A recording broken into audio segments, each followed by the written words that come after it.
मेरे श्री गुरु महाराज की जय। बोलो नंगली निवासी भगवान की जय। बोलो परम सद्य श्री सत्यार्थी जी महाराज की जय। बोलो सच्चिदानंद भगवान की जय।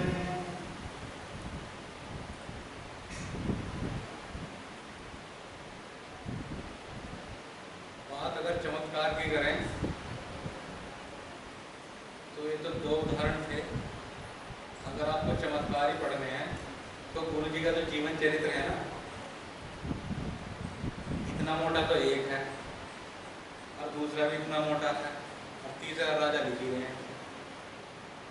तो मैं समझता हूँ अगर रोज एक ही पढ़ेंगे ना तो कई साल बीत जाएंगे, लेकिन वो चमत्कार खत्म नहीं।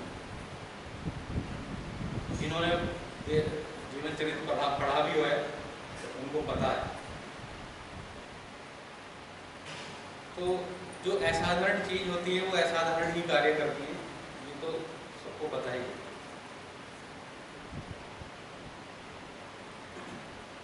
अभी तो YouTube पे भक्त रामचरण का भी उपलब्ध है, आप देख सकते हो। भक्त रामचरण के नाम से आप सर्च करोगे तो वो पूरा जो है वो नाट्य रूप में प्रस्तुत किया था, वो मिल जाएगा आपको भाग 1 भाग 2 में। तो धीरे धीरे जैसे जैसे वो चीज़ें आती रहेंगी YouTube पे मिलती रहेंगी वो आपको। बहुत सारे गुरु जी के प्रवचन भी डाले हुए हैं, तो वो भी आप सुने। तो हम यहाँ तो सत्संग करते ही हैं, साथ साथ जब भी कभी आपको मन करे वो आप वहाँ जाओ YouTube पर और उसको सर्च करो और गुरु जी साथ ऐसा लगेगा कि गुरु जी बिल्कुल ठीक सामने बैठे हुए हैं और हमें कुछ ज्ञान दे रहे हैं, प्रवचन दे रहे हैं। तो वही अनुभूति होती है जैसी अब हमें अनुभूति हो रही है यहाँ साक्षात सामने बैठे हुए, वैसी अनुभूति हमें वहाँ होती है।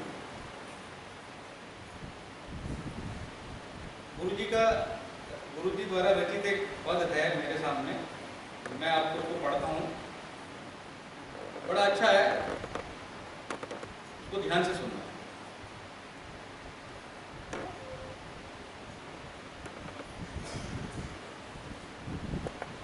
यद्यपि पदों की तो संख्या अनगिनत है, गुरु जी के लिखे हुए पद अनगिनत है,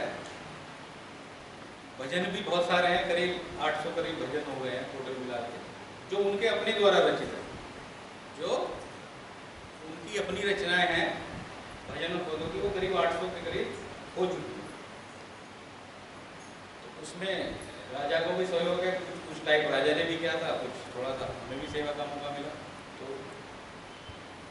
इसी तरह से भजनों की भी अगर हम बात करें, अगर एक भजन भी रोज गाया जाए तो उसमें भी करीब करीब 2 साल से तो ऊपर निकल ही जाएंगे। अगर रोज एक भजन भी गाएं तो 2 साल से ज्यादा तो हमें वैसे भी हो जाएंगे।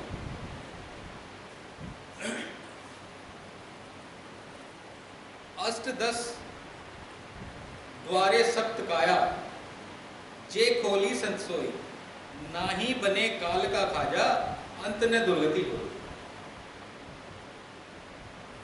यानी जो संत अपनी सप्त काया यानी जो 7 शरीर हमारे हैं और उनमें जो 18 द्वारे हैं, पहले गुरु जी 16 द्वारे बोलते थे लेकिन अब वो 18 बोलते हैं, क्योंकि 2 उनकी अपनी और ऊपर खोज है, तो वो अब 18 द्वारे हैं।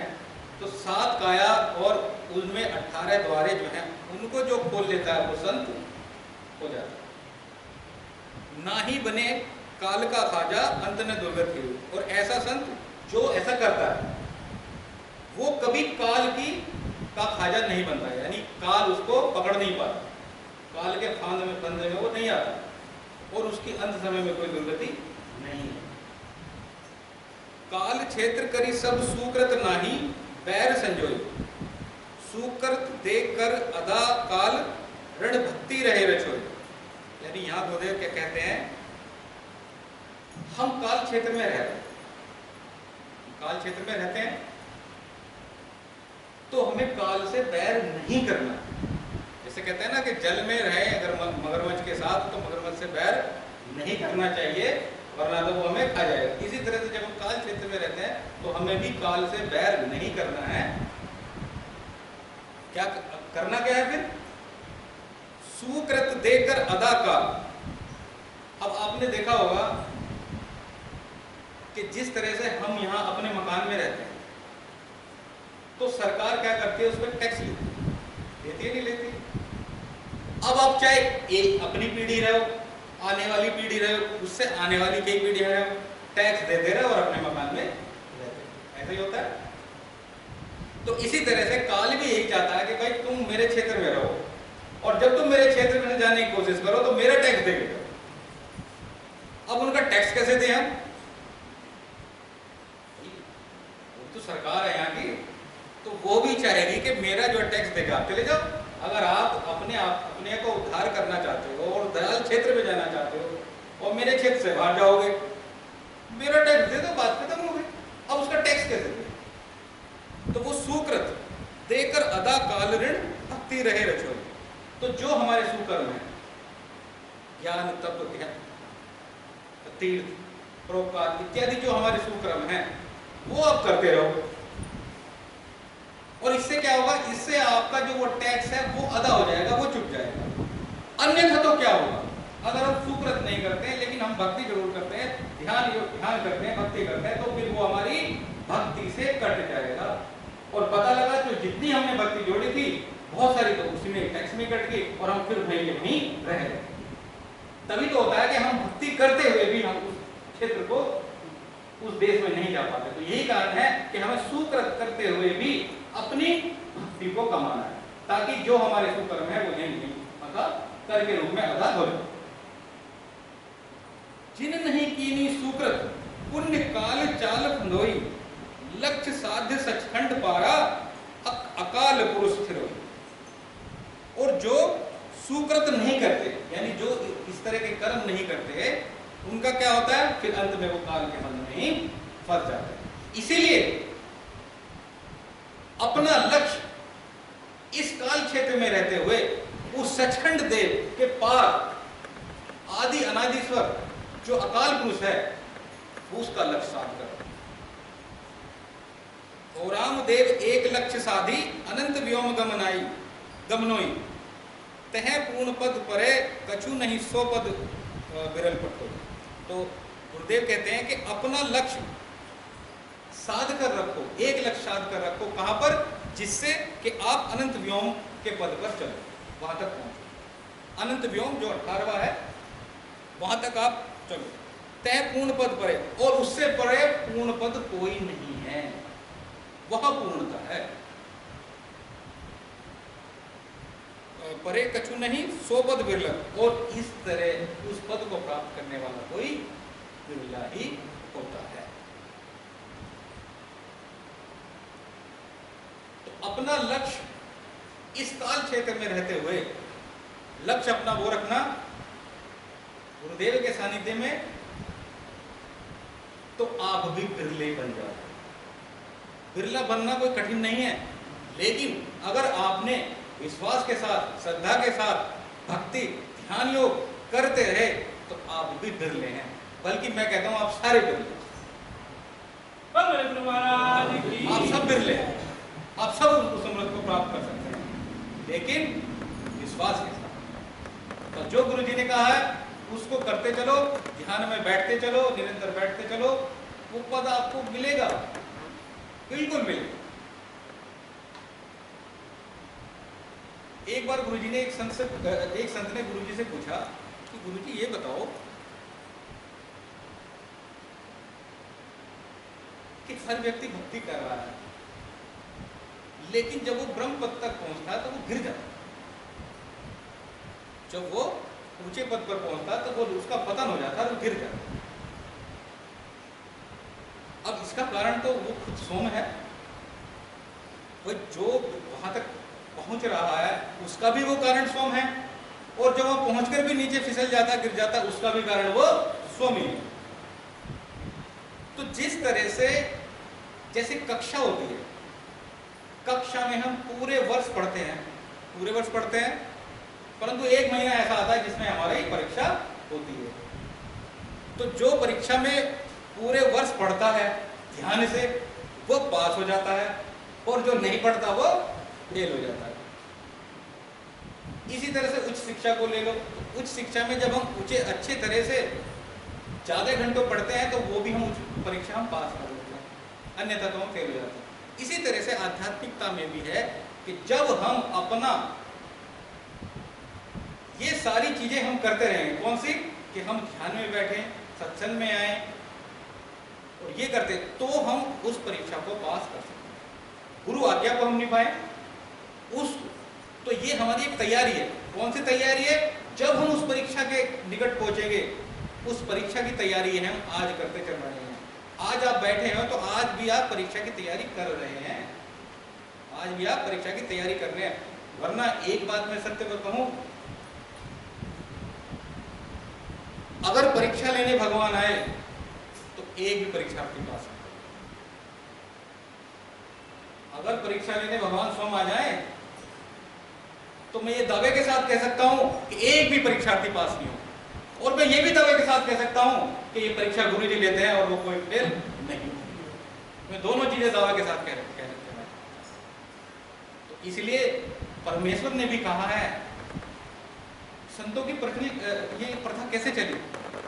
पारब्रह्म परमेश्वर कहते हैं अपने संतों अवतारों गुरु जी तत्वदर्शी संतों के माध्यम से कि आप जाओ जीवों का कल्याण करो, और जो जो अच्छे भक्त हैं वो मेरे धाम को भेजो। तो वो परीक्षाएं लेते हैं, क्योंकि वो कहते हैं कि अगर मैंने परीक्षा ली तो एक भी जीव इस काल क्षेत्र से छूट नहीं पाएगा। इसलिए आप जाओ और उनकी कोई हल्की फुल्की परीक्षा ले लो और उन्हें ऊपर।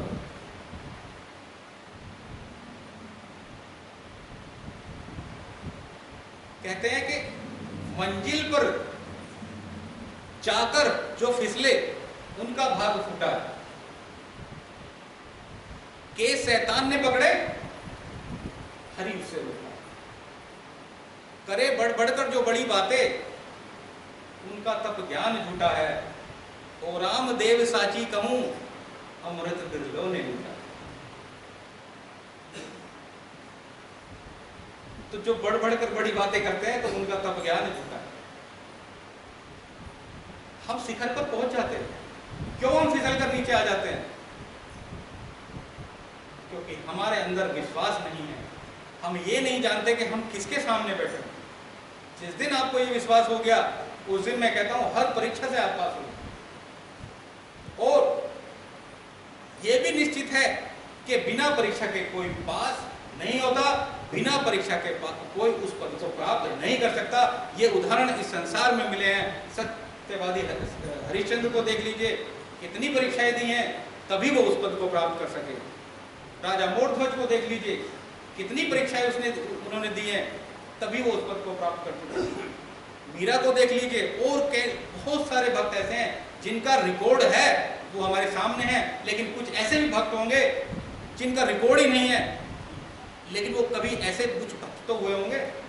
हमारे ज्ञान सागर जी को देख लीजिए, संत सीमा को देख लीजिए, ऐसे बहुत सारे भक्त हैं हमारे बीच में, उनको देख लीजिए, वो कितनी बड़ी परीक्षाओं से गुजरे हैं तभी तो उस पद को प्राप्त कर चुके हैं। तो इसलिए आप ये सोचो कि उस परीक्षा के लिए हमें, उस दिन के लिए हमें तैयार रखना है अपने आप को कि जिस दिन, और वो परीक्षा ऐसी आएगी आपको पता नहीं चलेगा।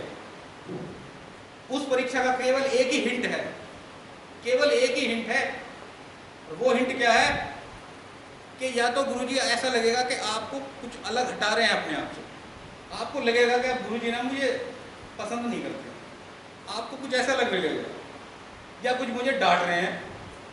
तो ये थोड़े से हिंट है, ये थोड़े से हिंट है। जब ऐसा लगे ना आपको, समझो कि आपका खेल अब शुरू हो गया है, वो परीक्षा की डेट जो है वो आ गई है, और उस परीक्षा की तैयारी के लिए हमें अच्छे से तैयार होना। गुरु जी के भक्त हैं राम कुमार तायल जी, जिन्होंने ये नींव रखी है। मैं तो उनको बड़ा धन्यवाद देता हूँ। आज वो दिव्य शक्ति है, दिव्य आत्मा है, मैं इनको बड़ा धन्यवाद देता हूँ कि जिन्होंने ये सारा, इन सब की स्थापना में बहुत बड़ी भूमिका निभाई है। वो एक बात कहते थे, बड़े ध्यान से सुनना, कि जो चीज इकहरी थी, जो चीज इकहरी थी वो दोहरी निकली, और सुलझी हुई बात उलझी निकली। सुलझी हुई बात उलझी निकली, सीपी तोड़ा तो मोती निकला, और मोती तोड़ा तो फिर सीपी निकली। वो ये कहते थे कि गुरुजी, मैं आपका गुरु भाई तो हूं ही, लेकिन आपका गुरु शिष्य, अब शिष्य भी हूं। मैं तो आपको एक गहरी चीज समझता था कि आप तो साधारण गुरु भाई हैं, लेकिन जब मैंने आपका वो असली रूप देखा तो आपको तो आपकी दो चीजें निकली। एक तो आप मेरे गुरु भाई हैं, लेकिन उसके पीछे जो आप का स्वरूप है वो एक दूसरी चीज है। इसलिए जो एक चीज इखैरी में समझ रहा था, लेकिन आप इखैरी नहीं है, आप तो दोहरे निकल गए। और उलझी हुई बात सुलझी हुई बात उलझी निकली। कैसे कि मैं तो आपको बिल्कुल साधारण समझता था कि आपका कैसा तो रहन सहन है, कैसा आपका पहनावा है, बिल्कुल साधारण, लेकिन आपके पीछे जो दिव्यता है, जो वो प्रभु का नूर है, साक्षात वही है आप। तो ये तो बात मेरी उलझ गई है। मैं तो आपको बस ये इतना सा सुलझा हुआ चीज समझ रहा था कि आप तो एक साधारण है, लेकिन अब वो चीज देख के तो मेरी सारी बात जो सुलझी हुई थी अब सब उलझ गई है, अब सब उलझ गई है, क्योंकि आप साधारण नहीं है, आप असाधारण। जब मैंने अपनी बुद्धि को इतना प्रखर किया, इतना तेज किया, और फिर मैंने उस बुद्धि को नष्ट करके जो ज्ञान प्राप्त किया, और फिर जब उस ज्ञान को मैंने उस बुद्धि से देखा, यानी बुद्धि नष्ट करके ज्ञान प्राप्त हुआ, और जब मैंने ज्ञान को समझने की कोशिश की तो फिर मेरी बुद्धि काम आ गई। तो इसलिए जब मैंने सीपी तोड़ के मोती निकाला तो फिर मोती तोड़ा तो फिर सीपी आ गई। लेकिन गुरुजी, अब इससे भी परे मैं ये सब चीजें छोड़ के, इन सब चीजों को छोड़ते हुए इनसे परे अब मैं आपको समर्पित हूं। और अब मेरा आपका जो दिव्य स्वरूप है वो कुछ और है। हालांकि उनका जीवन ज्यादा नहीं था, लेकिन वो इस संस्था या कह लीजिए या इस आज जो हम बैठे हैं उनका भी बहुत बड़ा योगदान है, हम उनको नमन करते हैं। तो मेरा कहने का ये अर्थ है कि हमें उस समय के लिए तैयार रखना है, बिल्कुल भी इसमें चूक नहीं होने देनी। ये समझो कि जैसे जैसे ना प्रैक्टिकल में वो प्रैक्टिकल आता है तो टीचर सब सेटिंग कर लेता है, तो वो सब सेटिंग है, चिंता ना करो, वो सब सेटिंग है। लेकिन अब ऐसा भी तो नहीं है ना कि भाई बिल्कुल बेकार बच्चे को पास कर दिया जाए, तो थोड़ी सी तो मेहनत करनी पड़ेगी। इसलिए थोड़ी अगर मेहनत कर दो, लेकिन सच्चे हृदय से सच्चे मन से मेहनत करोगे ना और ध्यान में बैठोगे तो आपका बेड़ा पार हो जाएगा, ये भी बिल्कुल तय है। बोलो गुरुदेव भगवान।